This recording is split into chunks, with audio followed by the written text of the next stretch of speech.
hindi na umano fit to stand trial sa International Criminal Court si dating Pangulong Rodrigo Duterte. Ayon yan sa lead counsel na si Nicholas Kaufman. Patay sa inalabas na dokumento nitong September 11, sinabi ng depensa ni si Duterte ay may matinding cognitive decline dahilan para hindi na niya maalala ang mga pangyayari, lugar at maging ilang miyembro ng kanyang pamilya. Ayon sa ICC neuropsychologist at sa mga medical reports ng depensa, progresibo at hindi na magagamot ang kondisyon ng dating Pangulo.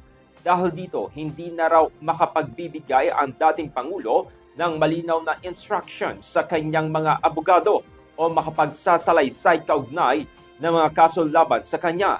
Sa ngayon, pansamantalang ipinagpaliban ng korte ang confirmation of charges, hearing na dapat sana'y gaganapin sa September 23. Nakapagsumiti na rin sila ng medical records sa ICC habang umaapela rin ang kampo na payagan ng gobyerno ng Pilipinas ang pagbabalik bansa ni Duterte kung maaaprobahan ang kanilang hiling na interim release. Si Duterte, na 80 years old na, ay nasa kustodiya ng ICC simula pa noong Marso at naharap yan sa kasong crimes against humanity.